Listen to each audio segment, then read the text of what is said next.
Okay, so what I have here is a large piece of Alaska split leather, which is cowhide. And what I'm going to do is find where I want to place my pattern on here. So I'm just going to use up this space here. So obviously you need to have your pattern. If you don't have one that's already pre-made, you can make a pattern that is specific to your foot, and we won't go over that right now. That'll be another tutorial, but you'll need 2 of the actual foot part, 2 of your sole, and then 2 of your vamp, which is the top part of your moccasin. So all I'm gonna do is I just kind of hold my pattern on the leather and then I trace it out in pen. You don't have to do that. You can get some specific chalk for this kind of thing, or you can actually pin your pattern down and then cut it out that way.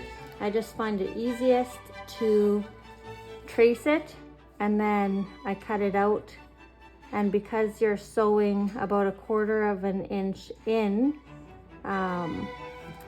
from the edge, you don't see any of the pen marks anyway.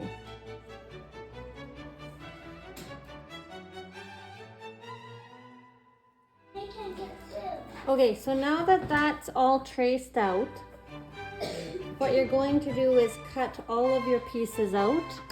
You'll need some fairly heavy-duty scissors to be cutting through the leather, but all you're gonna do is cut each piece out. So in total, you should have 6 pieces, 2 soles, 2 feet, and 2 vamps. All right, so I've got all of these cut out. Here's all my pieces. So what I'm going to do is I'm actually going to glue the sole onto the outside foot part of my moccasin before I sew it together and before I do the pleats. A lot of people may want to wait and do this after the whole thing is sewn together because once you have it on there, it makes it a little stiffer and then you're not able to move this toe part as well, making the pleats. I just find that I am able to make much nicer, well, I guess my sewing is just a lot nicer looking when I do it when it's not sewn together. So I'm gonna do it this way. Other people might do it another way and that's totally fine. So what I'm gonna do is I wanna make sure that it's all centered.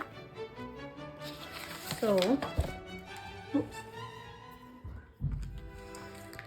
What I'm gonna do is just make a little mark just by folding it over. Just make a teeny little mark there so I can see the center.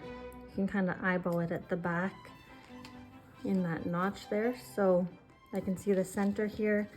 And then I wanna do the same thing on my sole piece. Just a little mark, and you can actually even do the mark on this on the other side if you'd like, but just a teeny little mark just so that I can see. And then to stick the sole on, I use contact cement. I usually have a big tub of it, but this is just what was available when I went in. And I find this works really good. I contact cement the sole on and I also sew it. So you do want, this is also a different color than the stuff that I normally use, but that's okay.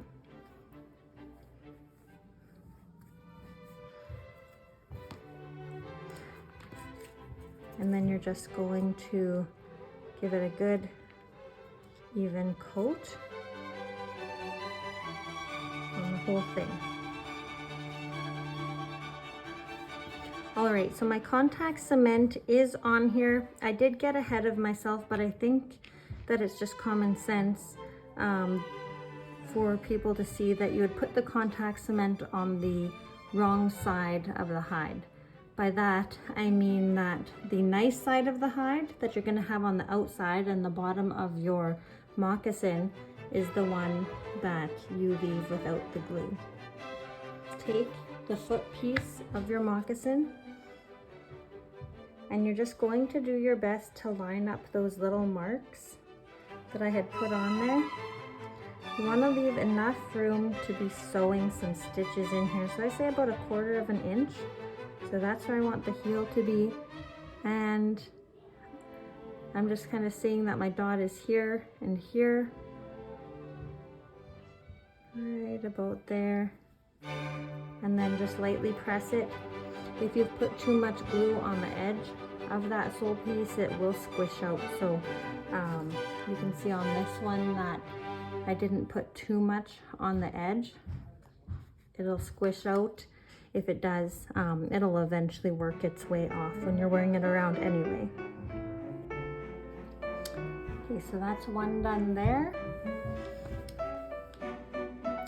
And then those can sit and dry. So this is a good time to either cut out your lining or go do the dishes, which is what I'm going to be doing.